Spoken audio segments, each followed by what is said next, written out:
그 에스라서 1장을 보면 이렇게 시작을 하죠.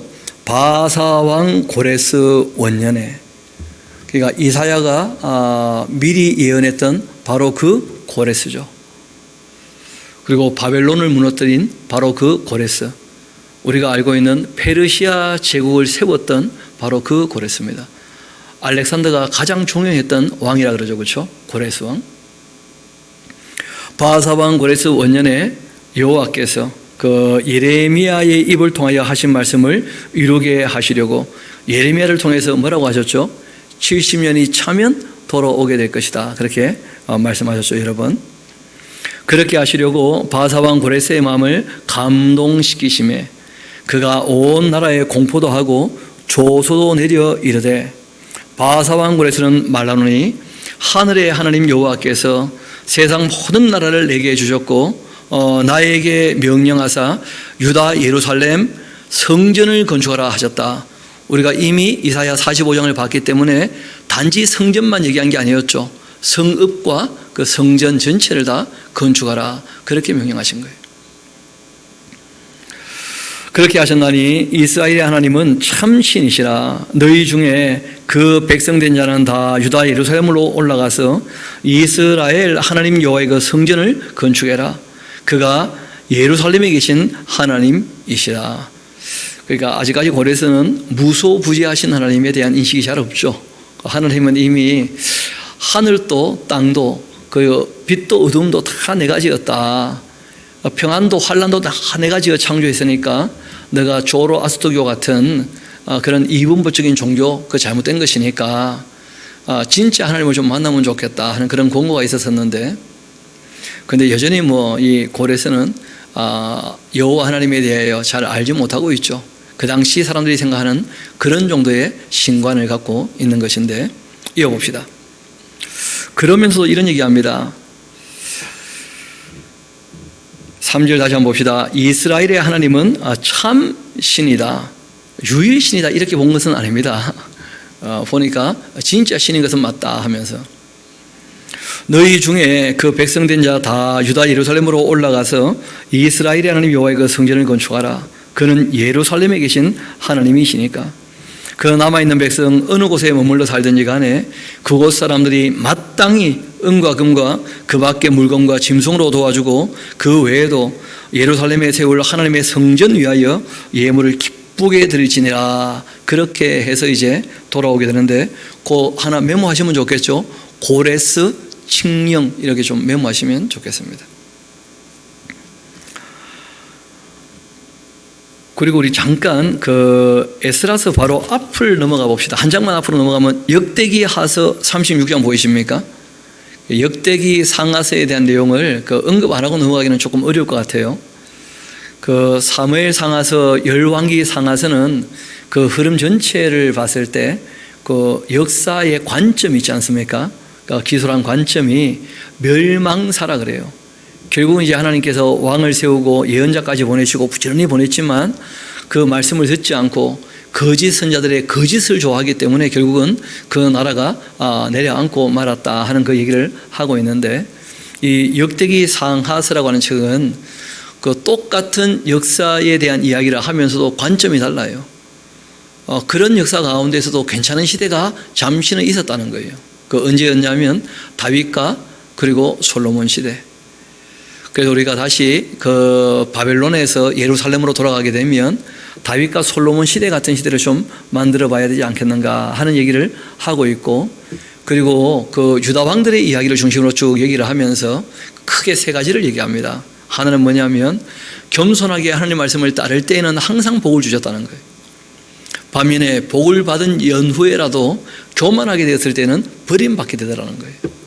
근데 버림받을 때에 그때라도 다시 회개하고 돌아오면 그러면 하나님께서 다시 회복시켜 주셨다 하는 얘기를 하고 있으면서, 우리가 바벨론에서 이제 정신 차리고 회개하고 돌아간다면 하나님께서 회복시켜 주지 않겠는가, 그런 소망에 대한 얘기를 쭉 하고 있거든요. 그래서 36장 그 22절 같이 한가 봐요. 그 21절부터 볼까요? 36장 21절. 이에 이 토지가 황폐해서 땅이 안식년을 누림같이 안식하게 되었는데 70년을 지내게 되었다. 예레미야가 예언한 그대로. 그리고 여호와께서 예레미야의 입으로 하신 말씀이 이루어진 것이었다. 아니나 다를까 바하사의 고레스 왕 원년 여호와께서 예레미야 입으로 하신 말씀을 이루시려고 여호와께서 바하사의 고레스 왕의 마음을 감동시키심에 그가 온 나라에 공포도 하고 조소도 내려 이르되 바하사 왕 고레스가 이같이 말하노니 하늘에 계신 여호와께서 세상 만국을 내게 주셨고 나에게 명령해서 유다 예루살렘의 성전을 건축하라 그렇게 하셨나니 너희 중에 그 백성된 자는 다 올라갈지어다 너희 하나님 여호와께서 함께 하시기를 원하노라. 그렇게 해서 올라오게 되었다는 거예요. 그러니까 우리가 역대기 상하서는 다음 시간에 이제 더 우리가 정리하게 될 것입니다. 한꺼번에 쭉 보는 것이 도움이 될 테니까 그 역사 끝에 이제 새로운 역사가 이제 시작되는 거예요. 출 바벨론 역사가. 우리 다시 그 에스라서 1장 우리 5절 같이 한번 가봅시다. 1장부터 6장까지는 1차 포로 귀환 역사입니다. 그 다음에 1차 포로 귀환의 역사와 2차 포로 귀환의 역사 사이에 에스더 사건이 있어요. 그리고 이제 7장부터 12장까지는 2차 포로 귀환의 역사입니다. 그리고 이제 느헤미야서는 3차 포로 귀환의 역사예요. 그러니까 세 번에 걸쳐서 돌아오게 됩니다. 크게. 그래서 이제 1차 포로 귀환 때 뭘 하게 되느냐 하면 성전을 건축하게 되어져요. 성전을. 그래서 1차 포로 귀환의 역사에서 가장 중요한 것은 성전 건축에 대한 이야기고 일단 1장부터 4장까지를 우리가 쭉 보면 성전 건축을 시작했다가 이제 더 이상 지속이 되지 않아서 어려움 당하는 일을 보게 될 것입니다. 일단 그 4장까지 내용을 차근차근 한번 정리해 봅시다. 드디어 이 유다와 베냐민 족장들, 제사장들과 또 레위 사람들 그 마음이 하나님께 감동을 받고 올라가서 예루살렘에 여호와의 그 성전을 건축하고자 하는 자는 다 일어나게 되었고 그 사면 사람들 은그릇과 금과 또 물품들과 짐승과 보물로 돕고서 그 외에도 예물을 기쁘게 드렸더라.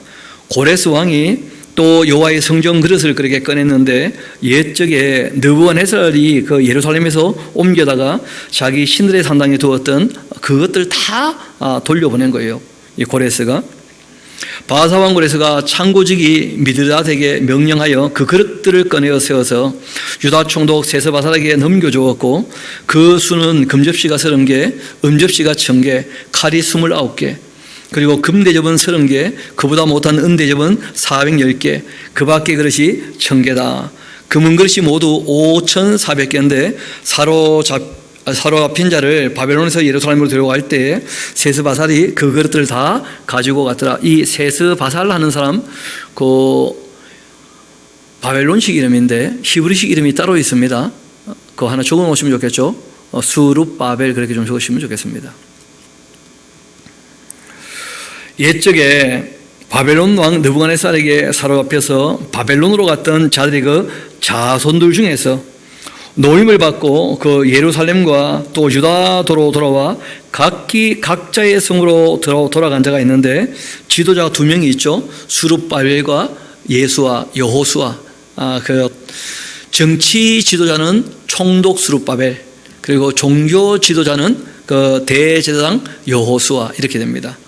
그리고 뭐 또 함께하는 사람들이 있죠. 당연히 느헤미야와 스라야 그리고 또 르엘라야 그리고 모르드게 빌산 미스발 비그웨 르홈 바나 등과 함께 나온 이스라엘 백성의 명수는 이러하다.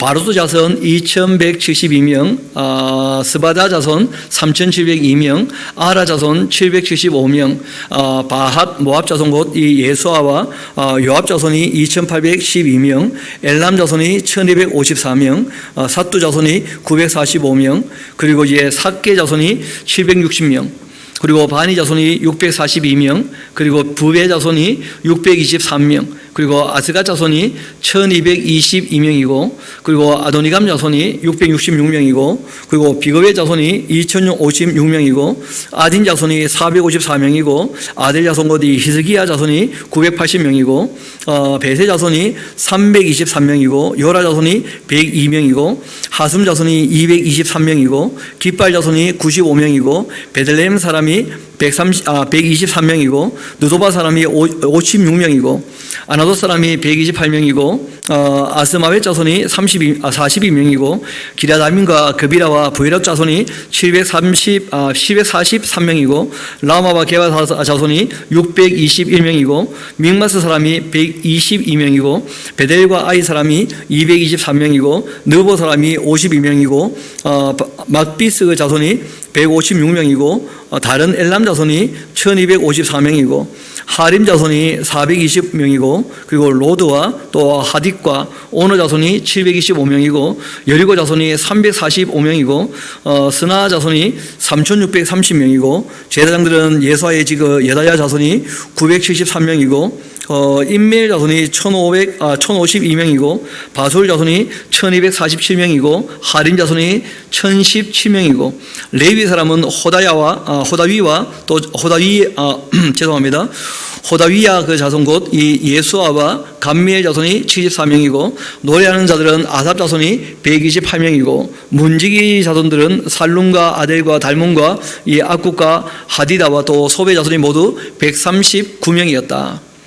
느림 사람들은 이 시하 자손과 하수바 자손과 딥바요 자손과 게로스 자손과 시아하 자손과 또 바돈 자손과 르바나 자손과 또 하가바 자손과 악굿 자손과 하갑 자손과 샤물레 그 자손과 하난 자손과 kittel 자손과 가할 자손과 라야 자손과 르신 자손과 느고다 자손과 갓삼 자손과 우사 자손과 바세야 자손과 베세 자손과 아스나 자손과 무님 자손과 느부심 그 자손과 박붓 자손과 하그바 자손과 할훌 자손과 바슬룻 자손과 무이다 자손과 하루사 자손과 바르고스 자손과 시스라 자손과 데마 자손과 느시아 자손과 하디바 자손이었더라.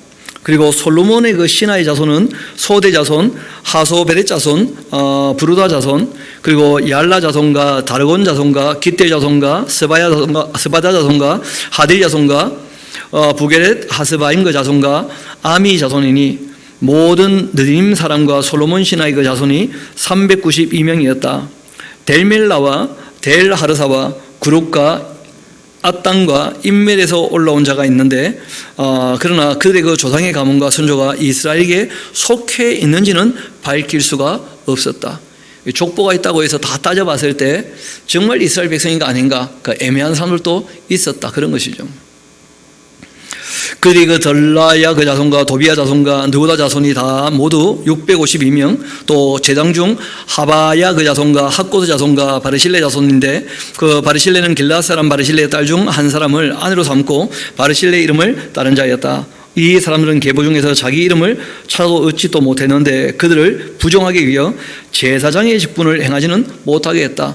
본인들은 제사장 후손이라 주장을 하는데 근거를 찾지를 못했다는 거예요. 그래서 직분은 행하지 못하게 했지만 그래서 방백이 그들에게 명령하여 우림과 둠밈을 가진 제사장이 일어나기 전에 지동물을 먹지 말라 그렇게 했다. 이렇게 온 회중의 합계는 42,360명이었다. 그 외에 또 남종 여종 7,337명, 노래하는 남녀가 200명, 그리고 말이 736, 노새는 245, 그렇게 낙타가 435, 나귀가 6,722. 여러분 굉장히 숫자가 세밀하게 많이 나오지 않습니까? 이름들하고. 왜냐하면 그 공식적인 문서기 때문이에요. 역사적인 사실이고. 그래서 거기에 대해서 다 기록되어 있는데 출애굽할 때는 60만 3,550명이었죠. 맞습니까? 그런데 지금 이제 바벨론에서 돌아올 때 보니까 5만 될까 말까 그런 거예요. 지금 보니까. 참 역사가 어렵게 흘러가고 있었다. 그걸 우리가 알 수가 있죠. 하나님이 참 인간 농사를 오래 지어보셨잖아요. 1446년에 불러냈는데 지금 이제 536년에 돌아오게 된 것이거든요. 538년? 그렇죠. 538년에 이제 돌아오게 된 것인데 참 안타깝게도 그렇게 되고 말았어요. 이어봅시다. 68절 어떤 족장들이 예루살렘에 있는 그 여호와의 성전터에 이르러 여 하나님의 그 전을 그곳에 다시 건축하려고 예물을 기쁘게 드렸는데 힘 잘하는 대로 공사는 그 금고에 드렸고 금이 6만 천 다릭 은은 또 5천만에 제사장의 옷이 100벌이었다. 이에 제사장들과 레위 사람들과 백성 몇과 노래한 자들, 문지기들, 느림 사람들 각자의 성읍에 살았고 이스라엘 무리도 각자의 성읍에 살고 있었다. 그러다가 이제 드디어 조금 이렇게 정리가 다 끝나고 난 다음에 예루살렘으로 모이게 되는데, 이스라엘 자손이 각자의 성읍에 살고 있다가 일곱째 달에 이르러 일제히 예루살렘에 모이게 됩니다. 일곱째 달에는 초막절이지 않습니까? 요사닥의 아들 그 예수아와 그 형제 제사장들과 스알디리아 그 아들 스룹바벨과 그 형제들이 다 일어나서 이스라엘 하나님의 그 제단을 만들고 하나님의 사람 모세의 율법에 기록한 대로 번제를 그 위에 드리려고 했는데, 무리가 모든 나라 백성을 두려워했다는 거예요. 그 주변에는 아직 다 그 북왕국은 이미 다 온 세상이 흩어져 버렸고, 그리고 이제 잘 아시는 대로 아수르 사람들이 다른 나라 사람들 다 이 땅에 와서 머물러 살게 있지 않습니까? 그러니까 예루살렘을 다시 이제 재건하고자 했는데 주변에 많은 나라 사람들이 그 방해를 했다는 거예요. 그래서 무리가 모든 나라 백성을 두려워하면서 그 제단을 그 터에 세우고 그 위에서 아침 저녁으로 여호와께 번제를 드렸습니다. 그러니까 하나님을 믿으면 좀 겁내지 말든지, 하나님을 믿는다고 하면서 여전히 두려워하고 있고 그런 것이죠. 기록된 규례대로 초막절 지켜 번제를 그 매일 정수로 날마다 드리고, 그리고 그 후에 항상 드리는 그 번제 초하루 여호와의 그 모든 거룩한 절기 그리고 번제 사람이 여호와께 기쁘게 드리는 그 예물을 드렸는데, 일곱째 달 그 초하루부터 비로소 여호와께서 여호와께 번제를 드렸으나 그때 여호와의 성전 지대는 아직 미쳐놓지 못하고 있었습니다. 이에 석수 목수에게 돈을 주었고, 또 이 시돈 사람과 두로 사람에게도 먹을 것과 마실 것과 기름을 주고는 바사왕 고레스의 명령대로 백향목을 이 레바논에서 욥바 해변까지 운송하게 그렇게 합니다. 이 건축 기술은 이스라엘 백성들은 별로 없었던 모양이에요, 그렇죠?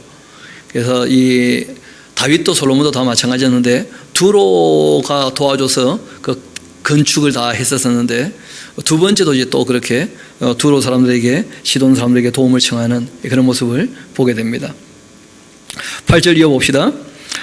예루살렘에 있는 하나님의 성전에 이른 지 2년 둘째 달 스알디리가 아들 스룹바벨과 요사닥의 아들 예수아와 다른 형제 제사장들과 레위 사람들 무릇 사로잡혔다가 예루살렘에 돌아온 자들 공사를 시작하고 20살 그 이상의 레위 사람들 세워서 여호와의 성전 공사를 이제 감독하게 합니다. 이에 이 예수아와 그 아들들과 그 형제들과 감미엘과 그 아들들과 또 유다 자손과 헤나다 자손과 또 그 형제 레위 사람들이 일찍 일어나 하나님의 성전 일꾼들을 감독하게 되었는데, 건축자가 여호와의 그 성전의 기초를 놓을 때 제사장들은 예복을 입었고 낫발을 들고 아삽 자손 레위 사람들 재금 들고 서서 이스라엘 왕 다윗의 규례대로 여호와를 찬송하게 됩니다. 그래서 저희들이 말씀드렸죠. 그 시편이라는 것이 그 바벨론 포로기에 정리가 되어 가지고 제2 성전 시대의 찬송가를 만들려고 했던 것이었는데, 그렇게 이제 다윗의 규례대로 하는 것이 바로 그런 내용들이죠. 여호와를 찬송했다. 또 역대기를 보면 거기에 대해서 또 다윗이 어떻게 하나님을 찬양했는지 정리가 또 잘 되어 있기도 합니다. 찬양의 방법과 함께 찬양의 내용까지 우리가 보려면 역대기하고 시편을 좀 살펴보면 알 수가 있겠죠. 이어봅시다. 11절 찬양으로 화답하며 여호와께 감사하여 이르되 주는 지극히 선하시도다.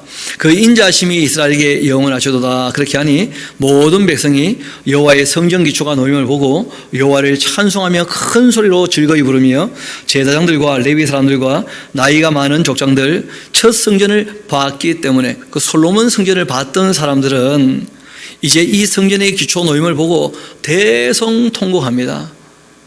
왜냐하면 그 감정이 복받친 것도 있고, 어떻게 보면 솔로몬 성전의 그 화려함을 봤었기 때문에 그 두 번째 성전 기초를 놓을 때 너무 초라해 보였던 모양이에요, 보니까. 그래서 뭐 대성통곡하죠. 또 반면에 그 여러 사람 하는 것은 늙은 사람 이외에 여러 사람이면 젊은 사람들이죠, 그렇죠?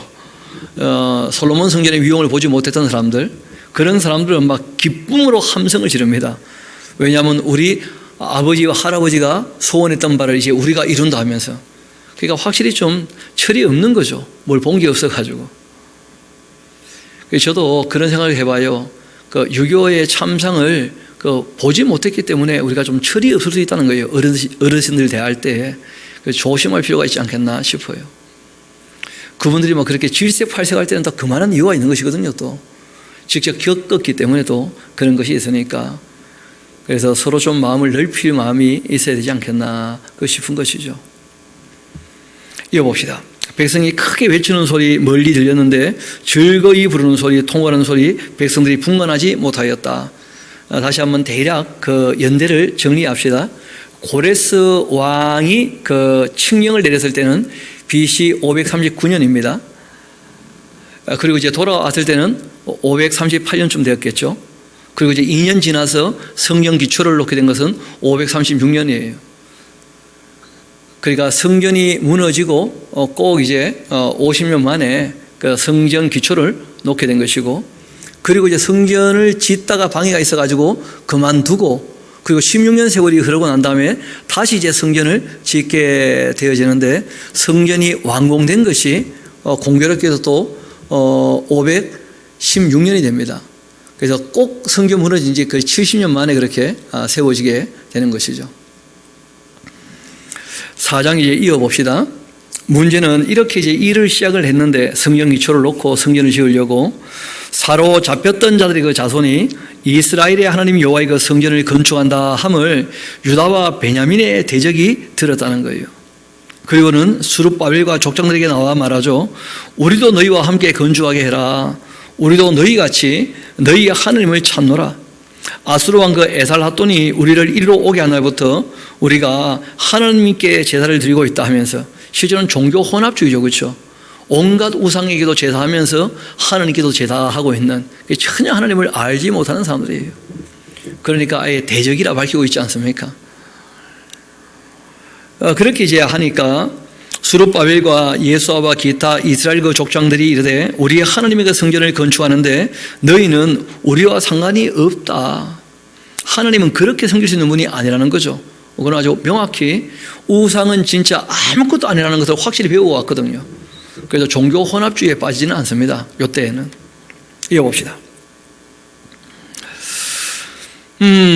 너희는 우리와 상관이 없다. 바사왕 고레스가 우리에게 명령한 대로 우리가 이스라엘의 그 하나님 여호와를 위해서 홀로 건축하겠다. 그렇게 합니다. 이로부터 그 땅 백성이 유다 백성의 손을 약하게 그렇게 하면서 그 건축을 방해하기 시작합니다.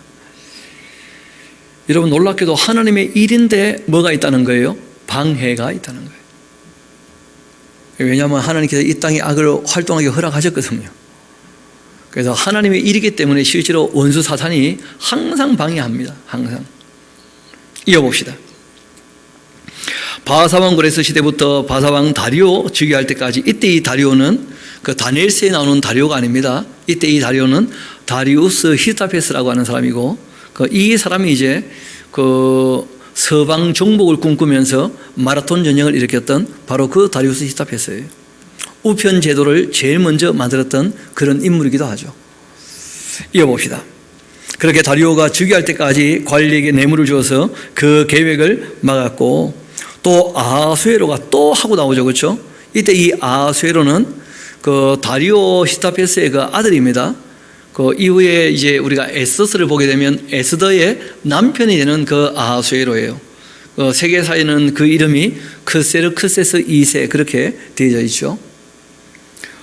테르모필레 전투라든지 살라미스 해전이라든지 다 이 사람과 관계되어 있는 그 서방 정복을 할 때 있었던 전쟁들이죠.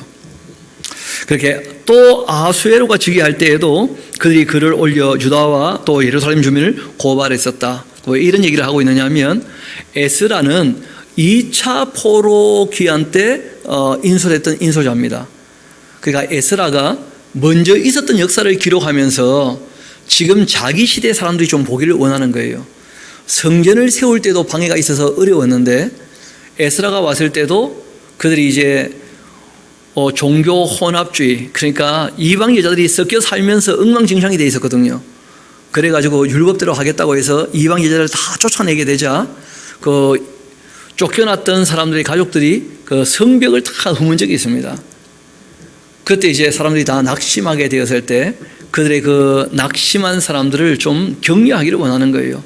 성전 지을 때에도 그런 방해가 있었지만 결국 성전이 지어졌던 것처럼 이렇게 지금 우리가 어려운 일을 당하지만 하나님의 뜻이 확실하니까 다시 회복이 될 거다.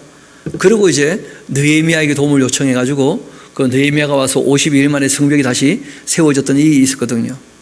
그래서 성전과 함께 예루살렘 성읍에 대한 얘기를 같이 이제 하고 있는 것인데, 또 하고 얘기한 이유가 거기에 있는 것입니다. 아하수에로가 즉위할 때에도 그들이 글을 올려 유다 예루살렘 주민을 고발하기도 했었다.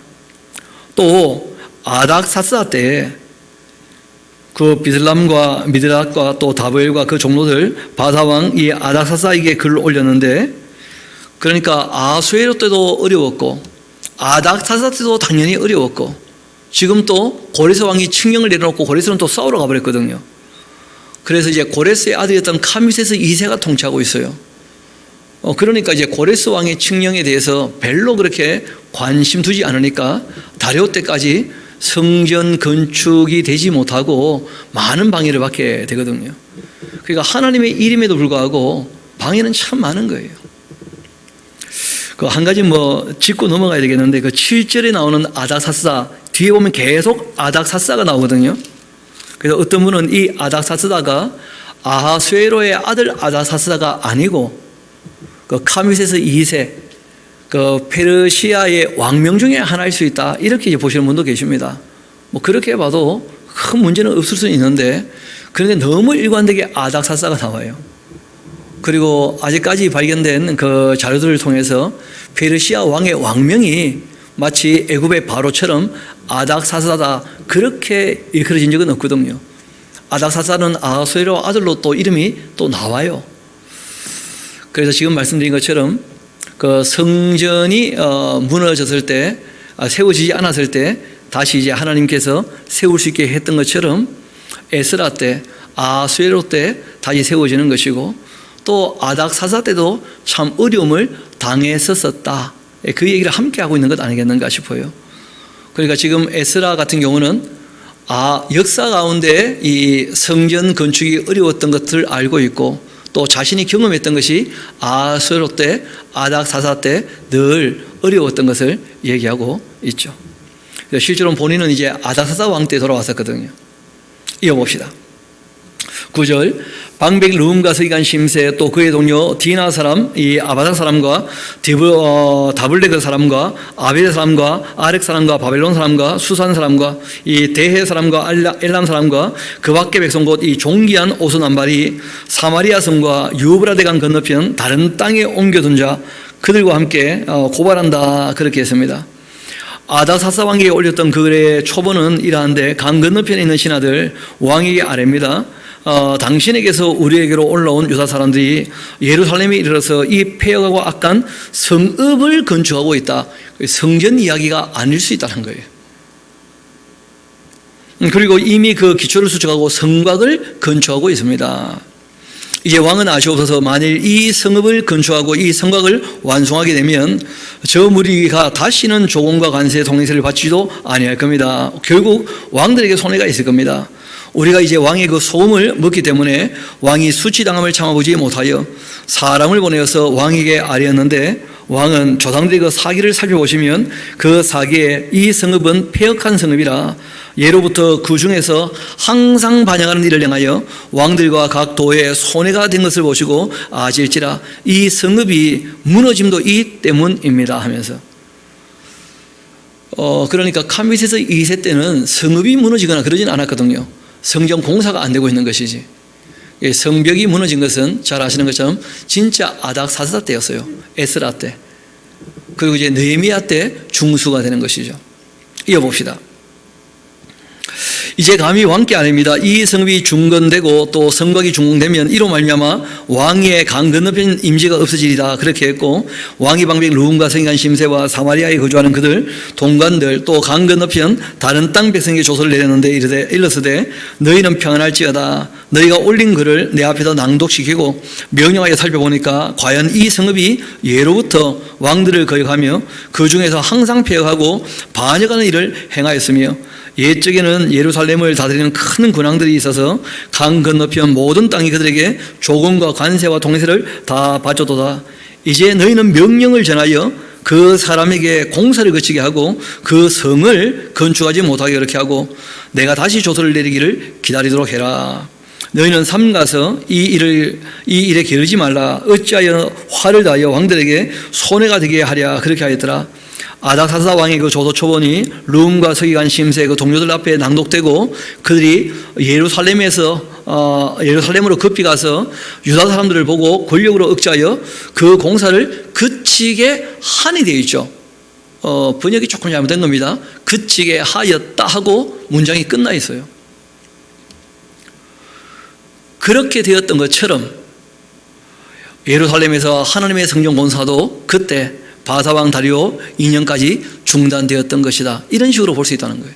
그러면 훨씬 더 좀 원만하게 보지 않겠나 싶어요.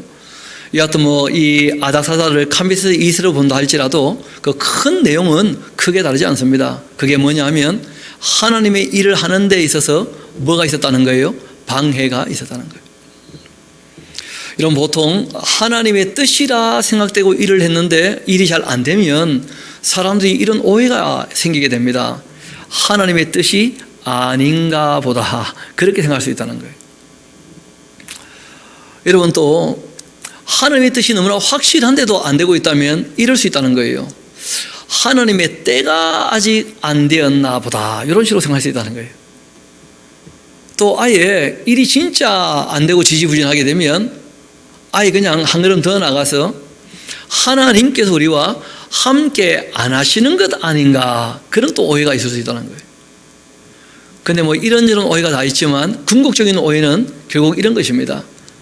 그 지도자가 있잖아요. 스룹바벨하고 그리고 여호수아하고 그 사람들이 너무 못나가지고 자기 할 일을 못하고 있는 거 아닌가 이렇게 볼 수 있다는 거예요. 하나님께서 10년 넘게 지켜보시는데 진짜 아무도 일을 안 해. 그래가지고 이때 이제 외쳤던 예언자가 계시는데 그 4장 끝에다가 두 분의 예언자를 좀 기록해 두시면 좋겠습니다. 한 분은 학계라 하는 분이에요. 학가이 학계. 그리고 또 한 분은 스가랴라고 하는 분이에요. 스가랴. 그래서 우리가 4장까지 읽고 성전 건축이 중단되었을 때 그때 이제 성전 건축을 재개하라고 이제 외쳤던 예언자가 계신다. 한 분은 학계라는 분이고 한 분은 좀 전에 말씀드렸던 스가랴라고 하는 분인데 학계는 나이가 아주 많은 그러니까 1차 그 성전 솔로몬 성전의 위용을 받던 그런 예언자예요. 반면에 스가랴는 막 30 될까 말까 한 아주 젊은 소년 선지자입니다. 소년이라고 하지만 이스라엘 백성들 중에서 제사장으로 역할을 하려면 30은 넘어야 되거든요. 20살부터는 수습기간이고 그래서 이제 그 학계라고 하는 분 얘기를 먼저 좀 들어보고 그리고 우리가 스가랴라고 하는 분 젊은 사람 얘기를 좀 더 들어보면 좋겠습니다. 그럼 우리 그 4장 끝에다가 학계 스가랴 적으셨다면 이제 우리 같이 학계서로 같이 가보도록 합시다. 학계서.